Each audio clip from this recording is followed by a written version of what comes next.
আসসালামু আলাইকুম। আমার চ্যানেলে আপনাদের সকলকে স্বাগত।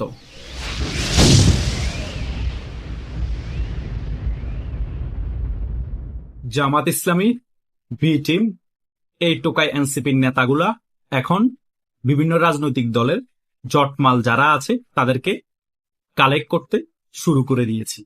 কেন এই কথা বলছি, আজকে সে বিষয় নিয়ে একটি গুরুত্বপূর্ণ আলোচনা করব। আশা করছি আপনারা শেষ পর্যন্ত ভিডিওটি দেখবেন, সকল বিষয় ক্লিয়ার হয়ে যাবে।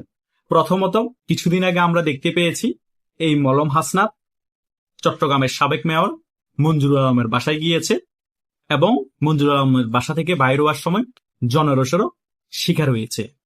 অনেকেই বলছে সূত্র মতে যে মঞ্জুরুল আলম বাসায় গিয়েছে মঞ্জুরুল আলমকে এনসিপিতে যোগদান করার জন্য অফার দিতে, এবং আগামীতে চট্টগ্রামের মধ্যে যে মেয়র ইলেকশন হবে সেখানে এনসিপির পক্ষ থেকে মঞ্জুরুল আলম যাতে মেয়র ইলেকশন করে। শুধু তাই নয়, চট্টগ্রামের মধ্যে আরো অনেক নেতাদের সাথে আওয়ামী লীগের এই মলম হাসনাত যোগাযোগ করেছে এবং তাদেরকে বলেছে আপনাদেরকে আর্থিক অনুদানও দেওয়া হবে, আপনারা এনসিপি থেকে আগামীতে কাউন্সিলর ইলেকশন করবেন। তাদেরকে আরো অনেক ধরনের সুযোগ সুবিধা দেওয়া হবে এবং তাদেরকে বিভিন্ন ধরনের লোভ লালস দেখানো হয়েছে। আমার কথা হচ্ছে ভাই, এই মঞ্জুর আলম হচ্ছে সুবিধাবাদী লোক। তিনি কয়দিন আওয়ামী লীগ, কয়দিন বিএনপি এবং অন্যান্য যে সকল নেতাদের সাথেও মলম হাসনাত যোগাযোগ স্থাপন করেছে তারাও কিন্তু জটমাল, তারা সুবিধাবাদী। সো তারা এখন সুবিধার জন্য তোমাদের এনসিপিতে যোগদান করবে, আবার যখন সুবিধা মনে হবে আওয়ামী লীগের অবস্থা ভালো, আবার আওয়ামী লীগে চলে আসবে, না হলে আবার বিএনপিতে যোগদান করবে। এভাবে করে তোমরা কালেকশন করে কখনো রাজনীতিতে আগাতে পারবে না।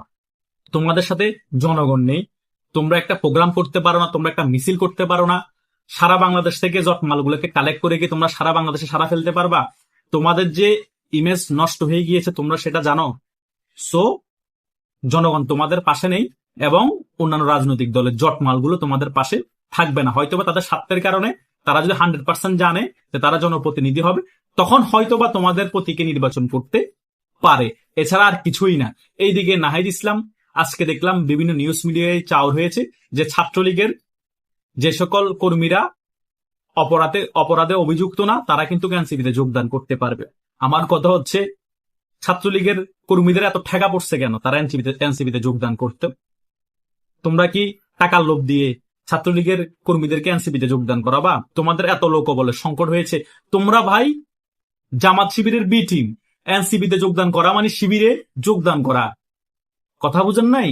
যেখানে টেবিলে 360 অ্যাঙ্গেলে ঘুরে গিয়ে মতাদর্শ পরিবর্তন করা।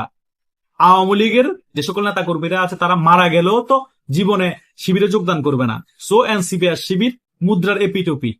টাকার লোভ দেখিও তোমরা যারা বিন্দু মাত্র আওয়ামী লীগকে ভালোবাসে তারা কখনো এনসিপিতে যোগদান করবে না। এই মঞ্জুর আলমের মতো যে সকল লোক আছে তাদেরকে আওয়ামী লীগ ট্যাগ লাগায় অনেকে, তারা কিন্তু সত্যিকারের আওয়ামী লীগ না, তারা সুবিধাভোগী। মঞ্জুর আলম কোন রাজনৈতিক দলের মতাদর্শ ধারণ করে না, তার মতাদর্শ হচ্ছে সে ক্ষমতায় আসতে পারলেই হইল, এটাই তার মতাদর্শ। সো এখন এনসিপি লোক দেখিয়েছে, সে এখন এনসিপি প্রতীকে আবারও মেয়র হওয়ার জন্য লড়বে। বিএনপির প্রতীকেও লড়েছে, আওয়ামী লীগের প্রতীকেও লড়েছে, এখন এনসিপির প্রতীকেও লড়বে। সমস্যা কোথায়? এটাই হচ্ছে মঞ্জুর আলমের মতো নেতাদের চরিত্র। সো মঞ্জুর আলমের মতো নেতাদের চরিত্রের সাথে আওয়ামী লীগের যারা সমর্থক আছে সত্যিকারের, তাদের সাথে মিলিয়ে কোনো লাভ নাই। ছাত্রলীগের কেউ তোমাদের ডাকে সাড়া দিবে না এবং সত্যিকারের আওয়ামী লীগের কেউ তোমাদের ডাকে সাড়া দিবে না। তোমরা তলাবিহীন জুরি থাকবা। তোমরা জাস্ট 5 আগস্টের পরে এটাই তোমাদের লাভ হয়েছে যে হাজার হাজার কোটি টাকার মালিক হতে পেরেছো। তোমরা কখনোই বাংলাদেশে বড় রাজনৈতিক দল হতে পারবে না এবং কখনোই তোমরা 30-40-50 হাজার মানুষ দিয়ে ঢাকার মধ্যে শোডাউন করতে পারবে না, সমাবেশ করতে পারবে না। সেম তোমাদের বাবা যে আছে জামাত ইসলামে, তাদের সহযোগিতা লাগবে এবং শিবির তোমাদের ভাতৃপ্রতিম ভাই ব্রাতার যারা আছে তাদের সহযোগিতা লাগবে। এখন তোমাদের এনসিপি সবাই তো শিবিরের হয়ে গিয়েছে। বাংলাদেশের সভাপতি সেক্রেটারি এখন তোমাদের এনসিপির সাথে যুক্ত হয়েছে। রিফাত রশিদ বলো, তারপরে হাসিবুর রহমান বলো, যারা তোমার ছাত্র সংগঠনে ছিল এনসিপি, তারাও এখন সবাই এনসিপিতে যুক্ত হয়ে গিয়েছে। সো সবাই শিবিরের কর্মী, শুধু A team, B team, C team, D team করে রাখা হয়েছে। এখন সকলকে একত্রিত করে ফেলা হয়েছে। এখন সি টিম আর ডি টিম রাখা হবে না, জাস্ট বি টিমই রাখা হবে। এ টিম থাকবে জামাত ইসলাম, বি টিম থাকবে এনসিপি।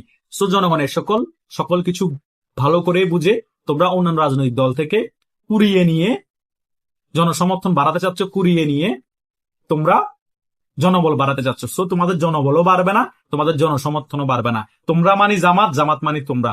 তোমরা হচ্ছে মুক্তিযুদ্ধের বিরোধী শক্তি, জামাত মানিও মুক্তিযুদ্ধের বিরোধী শক্তি। তোমরা কোনো জুলাই যোদ্ধা না, তোমরা হচ্ছে জুলাই চোদ্দা, তোমরা হচ্ছে ষড়যন্ত্রকারী, বাংলাদেশ ধ্বংসকারী। তোমরা হচ্ছে বাংলাদেশের জঙ্গি, হামলা করে 5 আগস্ট জনগণকে ব্রেন ওয়াশ করে রাজপ্রধান আমি শেখ হাসিনা সরকারের পতন ঘটিয়েছ। আমরা সত্যি সত্যি তোমাদেরকে গণ অভ্যুত্থানের শক্তি মানতাম, বিপ্লবী শক্তি মানতাম, যদি তোমরা গণ অভ্যুত্থান ঘটানোর পরে যে যার যার অবস্থানে চলে যেতা, পড়াশোনায় মনোযোগ দিতা এবং যে কোটার জন্য আন্দোলন করেছ, তোমরা বিশেষ পরীক্ষা দিতা, সত্যিকারের যোগ্যতা দিয়ে তোমরা হয়তোবা পুলিশ ক্যাডার যেতা, তোমরা হয়তোবা চিকিৎসক হতা, তোমরা হয়তোবা কাস্টমসে যেতা, তখন মনে করতাম তোমরা সত্যিকারের বিপ্লবী, তোমরা সত্যিকারের গণ অভ্যুত্থানকারী। জনগণ তোমাদেরকে মাথার তাজ হিসেবে রাখতো। কিন্তু তোমরা কি করেছো? তোমরা 5 আগস্ট ষড়যন্ত্রমূলক গণ অভ্যুত্থান ঘটিয়ে শেখ হাসিনা সরকারের পতন ঘটিয়ে তোমরা ডক্টর মুজের মতো একটা কালপিটকে তোমরা এই প্রধান উপদেষ্টা পদে বসিয়ে সারা বাংলাদেশে ম্যাসাকার করেছো, মুক্তিযুদ্ধের সকল মোরাল ধ্বংস করেছো, মুক্তিযোদ্ধাদেরকে অপমান করেছো, আওয়ামী লীগের নেতা কর্মীদেরকে নিধন করেছো, নিরীহ নেতা কর্মীদেরকে জেলে ভরেছো, নিজেরা হাজার হাজার কোটি টাকার মালিক হয়েছো। তারপরে তোমরা একটা পাতানামা মোবাইলে নির্বাচন দিয়ে তোমরা নিজেরাই এমপি পদে বসে গিয়েছো এবং রাজাকারদের ছেলেদেরকে তোমরা প্রত্যেকটা আসনের মধ্যে মেটিকুলাস ডিজাইনের মাধ্যমে এমপি করে সংসদে পাঠিয়েছো। সো তোমরা কিভাবে আশা করো বাংলাদেশের জনগণ তোমাদেরকে সমর্থন দিবে? সো তোমরা কি করে আশা করো বাংলাদেশে যারা মুক্তিযুদ্ধের পক্ষে শক্তি আছে, যে রাজনৈতিক দল হোক না তোমাদের সাথে এসে একত্রিত হবে? কখনোই হবে না, এটা একদম অসম্ভব কথা। তোমরা যতই টাকার লোভ দেখাও, তোমরা যতই কিছু করো, কোনো লাভ নাই। মঞ্জুর আলমের মতো বাটপাররা হয়তো বা ক্ষমতার লোভে তোমাদের প্রতীকে নির্বাচন করতে পারে, কিন্তু সত্যিকারের যারা রাজনীতি করে, সত্যিকারের মুক্তিযুদ্ধের পক্ষের রাজনীতি যারা বিশ্বাসী, তারা কখনোই তোমাদের সাথে যাবে না, তোমাদেরকে সমর্থন করবে না। কারণ তোমরা হচ্ছে সত্যিকারের মুক্তিযোদ্ধা বিরোধী। তোমরা কোনো জুলাই যোদ্ধা না, তোমরা জুলাই ষড়যন্ত্রকারী, তোমরা জুলাই চোদ্দা। সো তোমাদের কি পরিণতি হবে সেটার দিক দিয়ে তোমরা মনোযোগ দাও। তোমরা কখনো এনসিপি কে রাজনৈতিক দল হিসেবে প্রতিষ্ঠা করতে পারবে না, বাংলাদেশে বড় রাজনৈতিক দল কখনোই হতে পারবে না। কারণ এই এনসিপি দলটাকে বাংলাদেশের মানুষ জামাত ইসলামীর অঙ্গ সংগঠন বলো, বি টিম বলো, সেই হিসেবে দেখে। সবাই মনে করে এনসিপি আর জামাত মিলেমিশে একাকার, এনসিপি আর জামাত একই রাজনৈতিক দল। নামটা জাস্ট ভিন্ন করে জনগণের কাছে প্রমোট করা হচ্ছে যে ছাত্রদের সংগঠন, যাতে একটু সিম্পেথি পায়, যাতে একটু জনসমর্থন বাড়ে। সো কোনো লাভ নাই, জনগণ সকল কিছু এখন বুঝে। জনগণ ন্যাড়া, কথা আছে ন্যাড়া বেলতলা একবার যায়। জনগণকে ব্রেনওয়াশ করে তোমরা রাজপথে একবার নামাইছো, বারবার ব্রেনওয়াশ করে রাজপথে নামাই তোমাদের স্বার্থ হাসিল করতে পারবে না। যতই ইমোশনাল ব্ল্যাকমেইল করো, যতই তোমাদের এই নেতা কর্মীদেরকে 2-3 জনকে বলি দাও, কোনো লাভ হবে না। তোমাদের নেতা কর্মীদেরকে বলি দিলে জনগণ আর ইমোশনাল হবে না। জনগণ বুঝে গিয়েছে তোমরা তোমাদের নেতা কর্মীদেরকে স্ন্যাপার দিয়ে গুলি করে মেরে ইমোশনাল করো। তোমরা এই আবু সাইদের মতো এইরকম নেশাখোরদেরকে পাথর দিয়ে মাথার মধ্যে রক্তক্ষরণ করিয়ে মেরে শেখ হাসিনা সরকারের দোষ দাও, পুলিশের দোষ দাও, এগুলো জনগণ সকল কিছু একেবারেই বুঝে গিয়েছে। তোমরা মারো, আবার পুলিশের বিচার করে পুলিশকে ফাঁসি দাও, এগুলা বাংলাদেশে যেগুলো হচ্ছে জনগণ সকল কিছু দেখতে পাচ্ছে, সকল কিছু বুঝতে পারছে। যেখানে ফরেন্সিক রিপোর্টে বলা হচ্ছে গুলির কারণে আবু সাইদ মারা যায়নি, সেখানে গুলির কারণে নাকি আবু সাইদ মারা গেছে, কোর্টের রায়ে পুলিশ অফিসারদেরকে ফাঁসি দেওয়া হচ্ছে। ভাই ফরেন্সিক রিপোর্ট ভুয়া নাকি কোর্টের রায় ভুয়া, সেটাও তো আমি বুঝতে পারিনি। সাধারণ জনগণ কিছু বুঝতে পারে নাই বাংলাদেশে। কথা হচ্ছে জোর যার মূল লোক তার, আমি ওরে ফাঁসিতে ঝুলাবো। সো যেটাই হবে হোক, রায় ফাঁসি দেওয়াই হবে, এটাই হচ্ছে বাস্তবতা।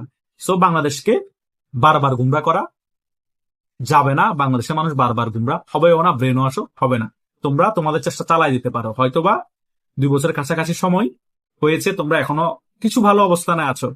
এই ভালো অবস্থান বেশি দিন টিকবে না, কথা বুঝতে পেরেছ? আওয়ামী লীগ যখন রাজপথের মধ্যে সারা জাগিয়ে আবার ফিরবে, আবার পুনর্বাসন হবে আওয়ামী লীগের, তোমরা তল্পি তল্পানিও পালানোর সুযোগ পাবা না। নিজের কবর নিজে খুঁড়ে কবরে ঢুকে নিজেরাই মারা যাবা, হয়তো কেউ বঙ্গোপসাগরে লাফিয়ে লাফিয়ে মরবে। এটাই তোমাদের ভাগ্যের লিখন, এটাই আগামীতে ঘটতে যাচ্ছে। আমি আজকের দিনটা আপনাদেরকে নোট করে রাখতে বলেছি, যে আমি এই কথা বলেছি আপনারা মিলিয়ে নিয়েন। 2 বছর পরে হোক বা 4 বছর পরে হোক বা 5 বছর পরে হোক, আমার ইউটিউবে ভিডিওটা থেকে যাবে। আশা করছি আপনার সকল বিষয় ক্লিয়ারলি বুঝতে পেরেছেন। তবুও কোনো মতামত থাকলে কমেন্ট করে আমাকে জানাতে পারেন। ধন্যবাদ সকলকে।